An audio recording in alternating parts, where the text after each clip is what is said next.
Good evening and welcome to the BBC's News at 6. For more than a week, MPs have been battered and bruised by the expenses scandal. Today, they turned on one of their own. There were unprecedented calls for the Speaker of the House, Michael Martin, to step down.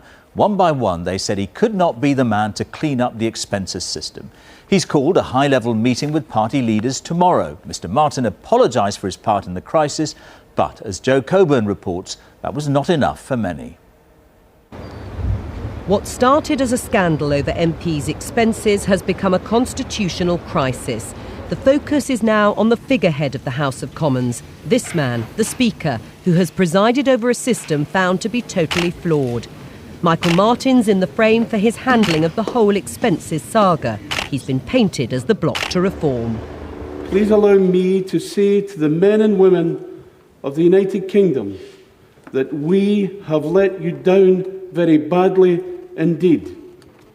If the Speaker had hoped his apology would stop calls for him to go, he couldn't have been more wrong. A motion of no confidence in you, sir, will appear on the order paper tomorrow. Am I right in thinking it will be debated tomorrow and voted upon? When will members be allowed to choose a new Speaker with the moral authority to clean up Westminster? Many out there will not believe that we are serious about the changes that are necessary as long as you are in the chair. 18 MPs have signed a motion of no confidence in the Speaker, and he seemed confused about how to deal with the dissent, although there was support for him too. My constituents, as most people's constituents, do not want to see you made a scapegoat for the actions of these members. The House of Commons is now empty after those unprecedented scenes in the chamber today, with MPs blatantly attacking the Speaker to his face. And despite huge expectations, Michael Martin failed to say when he might step down and didn't apologise for attacking those MPs who've called for more openness over expenses. Instead, the Speaker said there'd be an emergency meeting of all three party leaders tomorrow and that MPs had to stop at least temporarily from claiming expenses. But none of that is likely to silence his critics. David Cameron can't and won't call for Michael Martin to go, but Tory MPs have been told they're free to sign the motion of no confidence. Publicly, the Tory leader said today drastic action was needed. All I would say is I think anyone listening to that or watching that, I think will conclude that actually, again, what we really need in Britain is a general election. And it's an election and a new parliament that is what is required, rather than believing that just changing one speaker for another speaker and we're going to solve all the problems.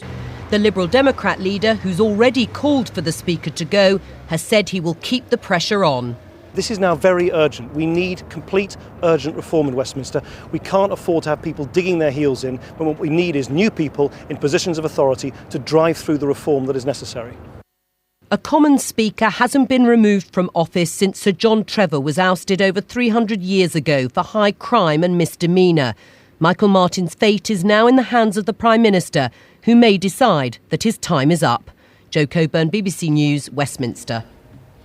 Well, our political editor, Nick Robinson, is at Westminster now. Nick, I'm sure you've got your thoughts on what might happen to Speaker Martin. But firstly, I mean, these were unprecedented scenes in the House of Commons today, weren't they? Yes, and it may be hard for people to understand that if they are not familiar with the everyday working of the House of Commons. You see, after all, extraordinary rough and tumble, extraordinary rudeness often between MPs of different parties. The Speaker, though, is different. This is the equivalent of saying to your boss's face, "Why don't you resign?" It is the equivalent of saying to Her Majesty the Queen, "Have you thought of stepping down, Your Majesty?" It's the equivalent of saying to your head teacher, "Why don't you head off?" You simply do not do it in Westminster politics, and today MPs of all parties did just that.